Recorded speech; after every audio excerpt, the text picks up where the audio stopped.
客房的门打开了，把客栈楼下沸沸扬扬的人声迎入门。魏无羡隔着楼梯栏杆，冲楼下喊道：“有本事再来啊！我今天非要把你喝趴了不可！”换来楼下一阵起哄，没被蓝忘机捉住的那只手在半空中胡乱比划着。烦请掌柜送碗醒酒汤上来。蓝忘机同站在门边的掌柜微微颔首，掌柜连忙点点头吩咐下去。蓝忘机又牵起魏无羡的一只胳膊，绕过肩头扶他进门。这门在他们身后一关上，蓝忘机便淡声道：“别装了。”他将魏无羡横打抱起，向榻上走去。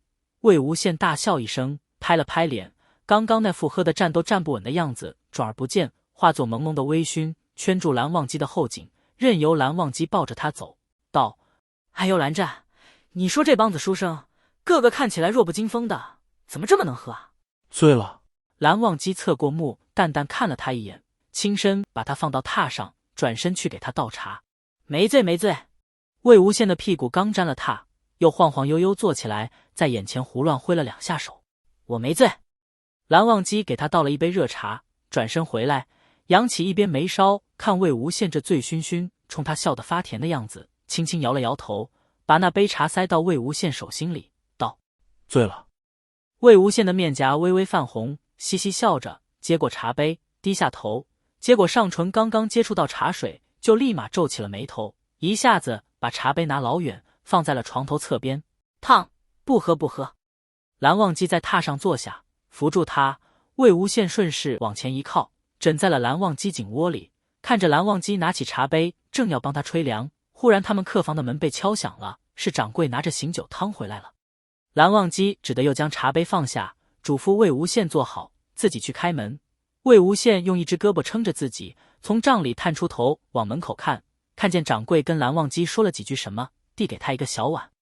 魏无羡冲门口摆了摆手，嘻嘻一笑道：“你好呀。”掌柜抬眼看见魏无羡坐在床上跟他打招呼，刚要回答，一抬头撞上蓝忘机的眼神，干笑了2声，点了点头退下去了。蓝忘机关上门，端着那个小碗走回来，放在桌上。咦，魏无羡看见那小碗里堆成一座小雪山的碎棉冰，一下子眼睛都亮了，几步走下榻，在桌边坐下，道：“凉的。”蓝忘机解释道：“掌柜说没有醒酒汤了，只有这淋了梅子汤的。”还没等他解释完，魏无羡已经拿着勺子尝了2口。魏无羡自顾自点了点头道：“好吃。”他一把拉过蓝忘机到他身边坐下：“来来来，蓝湛，你也尝尝。”他举着个勺子往蓝忘机唇边递去一勺，蓝忘机垂眸看着那一看就又酸又甜的梅子碎冰，抿了抿唇。魏无羡催促道：“哎呀，蓝二公子，赏个脸尝尝嘛。”蓝忘机只好低头张口，任他喂了一勺。魏无羡又紧着问：“好不好吃？”带几块稍大的碎冰在他舌上融化了。蓝忘机点点头道：“尚可。”魏无羡又喂了自己一勺，然后再次挖取一勺送去蓝忘机嘴边，看着蓝忘机再次顺着他的意思低头吃掉了那一勺，又问：“甜不甜？”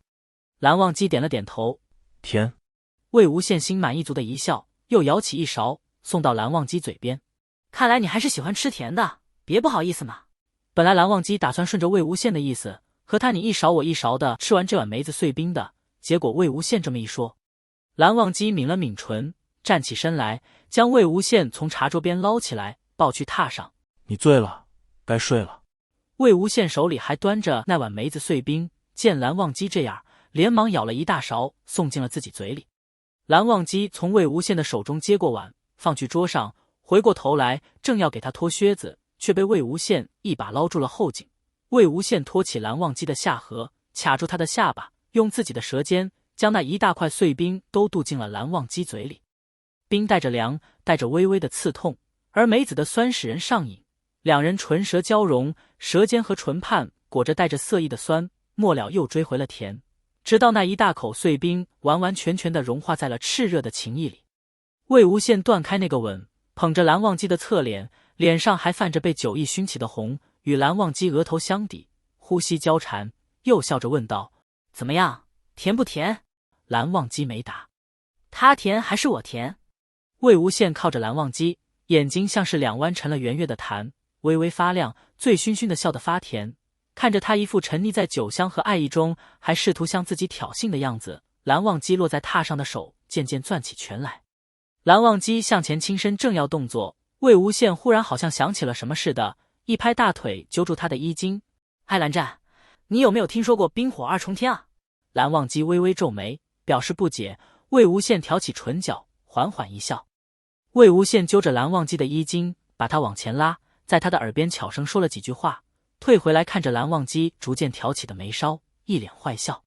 蓝忘机握住魏无羡攥着他衣襟的那只手，低声同他道：莫要胡闹。胡闹什么？魏无羡抬起脸，攥着蓝忘机的衣襟晃了晃，笑着道：咱俩什么事儿没干过呀？哥哥，我今天就要让你见识一下。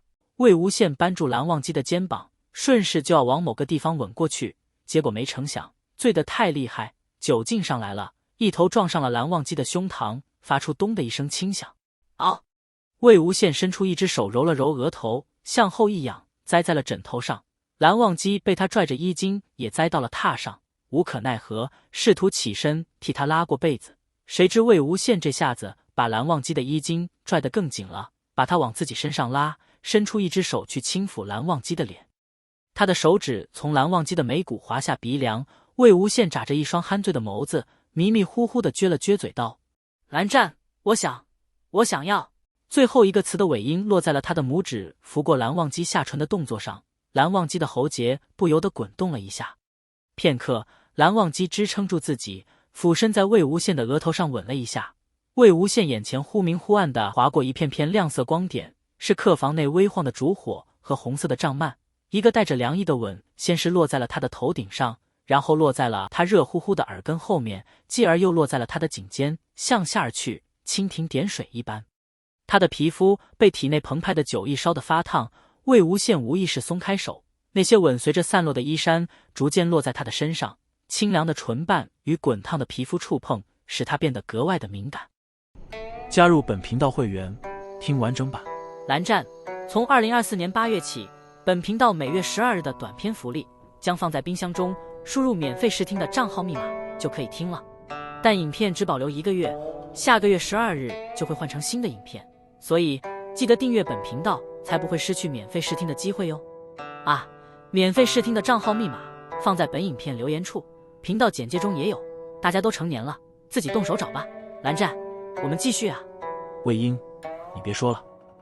最终，这致命的折磨和甜蜜将他拍打到了岸上。蓝忘机直起身来，轻吐了一口气，松开魏无羡一直被别在腿根处的那只手，撑住自己，俯身向前吻住了他。魏无羡浑身上下已经快没有一块骨头还硬着了，但还是在蓝忘机放开对他的禁锢的一瞬间，揽住了蓝忘机的后颈，将他压下来，较劲一般的同他接吻。魏无羡轻轻睁开眼睛，看见蓝忘机的眼睑有一点湿润，泛着淡淡的粉色，抵着他的胸膛里的呼吸还在余韵中起伏不定。魏无羡不管不顾地扳住蓝忘机的后脑，加深了那个吻，用力到舌根发痛，用力到对方口中残余的茶香都漫上了自己的舌尖，一只手顺着蓝忘机的胸膛滑下去。蓝忘机抓住魏无羡的那只手，又压着他吻了一小会，断开那个吻，同他道：先睡，明日再说。不，魏无羡红着鼻尖抗议。那你多难受啊。蓝忘机没答他，拉过被子把魏无羡裹住，拉进怀里，顾得他动弹不得，最后在他耳根处亲了一下。明日你酒醒了再说。魏无羡在被子里吸了吸鼻子，挣扎着探出一只手，挑起蓝忘机的下巴，扬起一边眉梢道：怎么，韩光俊还嫌弃我这个醉鬼啊？看他这煞有介事的样子，蓝忘机忍不住勾了勾唇角，又把他抱紧了一点，道：不嫌弃。魏无羡刚要说点什么，再为自己争取机会，忽听蓝忘机问他道：你若想要同别人喝酒，为何不让我陪你？魏无羡在他怀里又闷又暖地发出一声笑。魏无羡醉醺醺地笑着，闭着眼睛说道：我醉了的时候，若是你再醉了，我怕自己看不好你，我不放心。他从被子里探出的那只手捏了捏蓝忘机的侧脸，又摸了摸蓝忘机的耳朵，喃喃道：我的韩光俊这么可爱，被坏人拐走了怎么办？恍恍惚惚间，魏无羡觉得蓝忘机似是吻了他的头顶，轻声笑了一下。他没看到，可是他十分确定蓝忘机就是笑了。好吧，魏无羡心想，那就明日再说，反正他们来日方长。酒意烘托起的满足感将他渐渐拖入梦乡。魏无羡又往蓝忘机的怀里靠了靠，任他的一天一地都随着对方胸膛里的一呼一吸沉溺。加入本频道会员，听更多完整版小说，感受望羡如何实践天天就是天天。